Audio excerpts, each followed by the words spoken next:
Well, good morning. Hi, I'm Wade Shrader. I'm a pediatric orthopedic surgeon and from Wilmington, Delaware, and I'm the incoming president of the American Academy of Cerebral Palsy and Developmental Medicine. So I want to be the first to welcome you all to our community forum. I want to thank you all for coming today. The Academy is so proud of our community council, and I personally have been involved in it for so many years, and it's so great to see the evolution of what used to be family days and used to be family forums, and now have really kind of grown into this great meeting that they've planned for you today. And so I want to congratulate the community council on behalf of all the board of directors for all of their hard work through the year, all their phone calls and plans, and I think they've got a great program put together for you today. And then, of course, we want to thank our generous host here at the Shirley Ryan Ability Labs. This is a beautiful space to have this beautiful meeting. And so thank you all for that. They've been such great, generous supporters of the Academy and of our families. And so it's just our privilege to work with such great people. And so I'm going to that's all the time I'm going to take. I'm going to turn it over to Dr. Rick Leiber, who's the Chief Scientific Officer here at the lab, and he's going to give some introductory comments. So, Rick, thanks so much again. I just echo with Wade. I've been coming to AACPDM since '84. That was my first meeting, and learned a lot. I was a frog muscle mechanics guy in San Diego. And a guy named David Sutherland, a big shot orthopedic surgeon in this CP space, said, come talk to a bunch of physicians and therapists and parents about muscle. And I go, yeah, but what's CP? And so over the years, I've learned a little bit more from colleagues. His junior colleague, Hank Chambers, and I have been good friends. And I'm really committed to the cause because we can do so much together.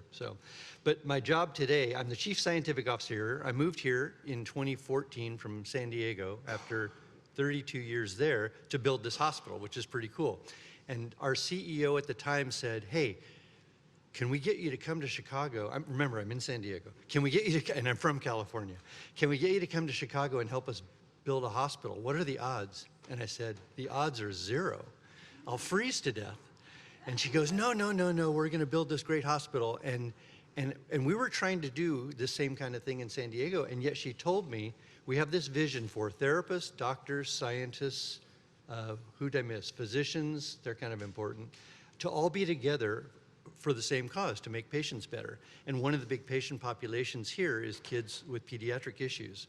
So AACPDM is right on target for us, and parents, we marinate in parents, and we love parents. And you know, I'm a nerd, so I do a lot of research, but if I ever really want to know what's going on, I ask a parent, and they'll tell you the truth, which is great. So will the patients. So official welcome on behalf of the hospital. I think you'll have a great time here. I think you'll have a great time in the whole meeting if you go to some of the nerdy sessions as well. And my job today is first, I'm a surrogate for Shirley Ryan, who got sick.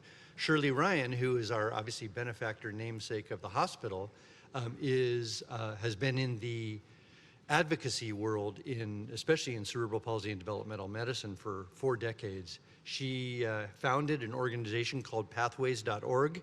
If you would do me a favor, if you would download the app and tell her I told you to download the app. She goes, Rick, I'm sick, but you gotta tell him to download the app. So I told you to download the app. Could you please download the app? Like if there's a little blip today, my stock goes up with her. She'll be happy. Download the app. Just remember, download the app. It is a great app. We actually have a major developmental project going on in our hospital, and we use the app quite a bit with parents. And it's very parent-friendly and parent-focused. So Shirley Ryan, obviously a major benefactor to help build the hospital and an advocate for child disability, has been with us for quite a while. And we're doing many things together.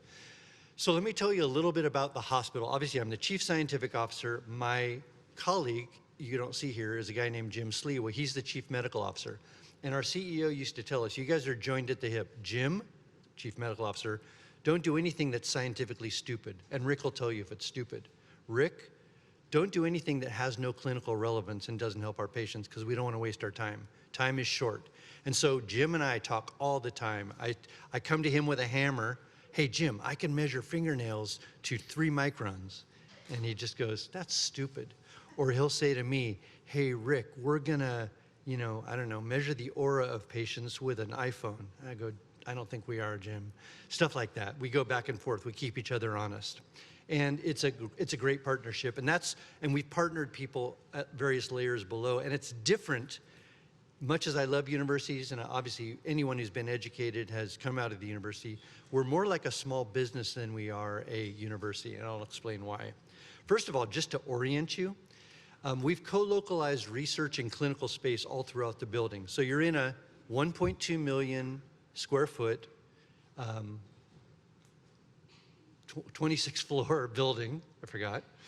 And we basically are organized in two sides. You see on the left-hand side of the slide, the innovation centers. That's code for inpatient facilities. We have 282 beds here, so it's a big rehabilitation hospital.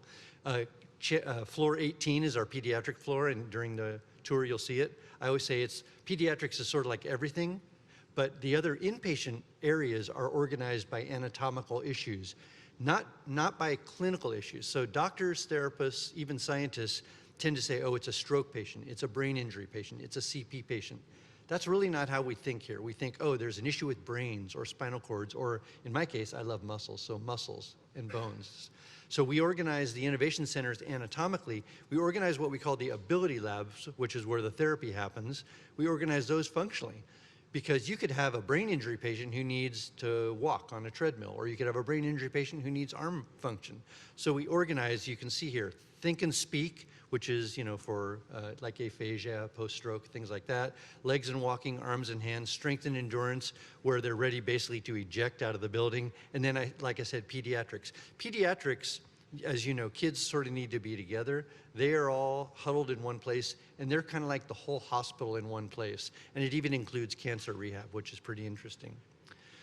So let me talk a little bit about, I did do an MBA at UCSD because I was starting to do more leadership, and they kept telling me, you're a terrible leader, like you need some training. I go, yeah, I'm a muscle guy. They go, yeah, but we need to train you how to do some stuff. So they paid for me to get an MBA. And what I learned was, as scientists and in medical research and science, we're running small businesses. So I talk here about the business of science. These are all obviously logos of companies. And there's a great line by Stephen Covey in leadership. It says, begin with the end in mind.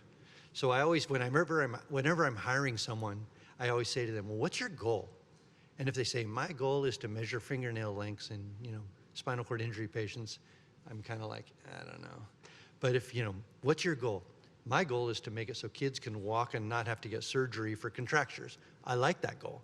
So our goal is to make patients better. And I was mentioning to someone before we started, when I first got here, I'd talk to an engineer and I'd say, okay, like which of our patients are you helping? And they'd say, well, I'm not that kind of doctor. And I'd say, well, yeah, but we're paying your salary, you're in our space, you're marinating in patients, you gotta help our patients. So we talk a lot about beginning with the end in mind and focusing on the patient population, whoever that person is appropriate. We have actually now a pretty big research operation. We've got 45 researchers in the building. This is this is the flavor of them. And rehabilitation tends to attract engineers. You'll hear from one this morning. We have mostly engineers and neuroscientists. And then we have a bunch of other kinds of people. And the nice thing about this is you can, this is sort of like a university in a bottle. Like normally in a university, the engineering school, the medical school, the biological schools are different schools. So to make collaborations, there's a lot of what we would call friction. Here, we live with each other. We try to get together quite a bit. When there's a problem that requires engineering expertise, we ask engineers, biological expertise, biologists, et cetera, and the goal is basically, just like you hear in most things, the wisdom of crowds. You get a bunch of smart people together, focused on the same problem, and resources. I mean, I gotta say, one of the reasons this place, I think, is being successful is the city of Chicago. I'm not from here, so I feel like I can brag on it. The city of Chicago is extremely generous. So we have, scientists typically make their living by writing research grants and getting enough money to do a project. So I could be a well-meaning scientist in Albuquerque, but if I can't get a grant to do the work, even though it's a great idea, I can't do it. Here, we can fund at least part of what people do from philanthropy. And I would say we have about $150 million research portfolio. Of that 150, between 10 and $30 million, depending on the year, comes directly from philanthropy. And the reason I hedge on the number is when everybody has tons of grants, we save money. And when they don't, we spend money. So this group of people you're seeing it's a dynamic group. We're hiring new people, we're trying to expand. Obviously, we have space limitations in the building. One of the things you'll see on your tour today is the biologics lab up on the 26th floor, which is pretty rare for a rehab hospital. You'll see some interesting things. We try to work on human tissues and cells and stuff like that. And then how do we do it? So our umbrella, I would say, structure for getting research going is what we call a research accelerator program. And there's a lot of flavors to the Research Accelerator program. Basically, I think of it as kind of forced speed dating. So you have, I have a really smart, let's say, biologist, and we have some really important clinical problems. We force them, quote unquote, these are smart adults, they know what they're doing. We force them to get together and do important things. One of the things I think we've been most successful at is this thing called an idea lab. And actually right in this room, we get a bunch of people together who have very different backgrounds, and somebody presents an idea. Hey, I have an idea. I'm gonna measure, range of motion in every stroke patient on the right side and the left side for the next 10 years. And then an engineer says, wait, how are you gonna measure it? Or a physician says, why do you even need to do that? Like or an administrator, is there one on there? Ooh, we should have had one. We don't have any administrators. We're anti-administrators here, not really. Our administrators here are great, but because I'm one of them. We have a bunch of administrators who will say, how are you gonna afford it, right? So there's a bunch of people who get together, and I would say we've done probably 50, 60, 70 of these, and I'd say 5 or 10 are good ideas, which makes sense, right? Most ideas, when you learn in the business world, most ideas are bad. So get a bad idea, talk about it, throw it away, go to the next idea. So we try to do that a lot. We can do that so long as we are paying for it. We can't do it. Once you get a grant, the weird thing about a grant, I'm just telling you, don't tell anybody, but I'm just telling you, once you get a 5-year grant, you're gonna do something like that. You're not really free to pivot instantaneously because you don't want to give your money back. So the academic world intrinsically is slow and conservative, and if you want to make patients better, you're going to have a more nimble structure, which is part of what we're trying to do. I thought this was interesting too. Another thing we'll do, after the idea lab, like the next stage would be, okay, let's say a physician and an engineer get together, or a therapist and a neuroscientist get together, and they have an idea. But you can't just say, okay, do stuff. You have to pay for it. So we have these things called catalyst grants. And I'm really proud of this graph. This is, so we've been doing this now, you can see, for about 7 years. We have about 2,000 humans in the building. We probably have maybe, we have 200 or 300 therapists. We have, like I told you, 45 scientists, 80 physicians. But we've gotten 700 applications for catalyst grants. We get a lot of catalyst grants from non-clinical people. My favorite one is, somebody had an idea. One of my favorite environmental services guy said, we were out there like beating the bushes for catalyst grants. One of my favorite guys said, hey, I got an idea. Every time I wax the floor, and we do therapy in the hallway. Every time I wax the floor, people look like they walk funny. And I go, it's probably too slippery. He goes, I don't think so. And I go, why? He goes, because feel it. And I go, yeah, you're right. So we hooked him up with one of our therapists, and we did, here's the nerd in me, a 2x2 two-way analysis of variance, where we had shiny floor, dull looking, wait, let me do this again. Slippery floor, dull looking, sticky floor, shiny looking, and the various combinations, okay?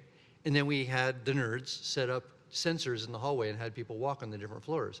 And this guy clearly showed that shiny floors that reflect light a lot, people walk funny in. It's not how slippery the floor, it's how shiny it is. So he came up with a new wax, and we're selling wax. We're in the wax business now. So this building is very entrepreneurial. We're in the wax business, we're in the plinth business, we're in the rehab device business. What other kind of business? We're in like the floor cleaning products business. and obviously the rehab business. And I will tell you, you know, obviously you have to always justify yourself to the board. In the end, we've put about $400,000 into these big grants, Catalyst grants, and those have turned into about $4 million, which is pretty cool. So there's a great return on investment. That's the way it's working in the research world. You'll see a little bit more. I know you're going to hear from 3 really good scientists this morning. I think it's cool that Iona is here, Prakash is here. Prakash better be here pretty soon. And Brenna's here. And they're very different types of scientists. So I think you'll see that there's a lot of that stuff going on. I'll be back at 4:30 to help walk you around. And more other than that, I'll just say official welcome. Thanks.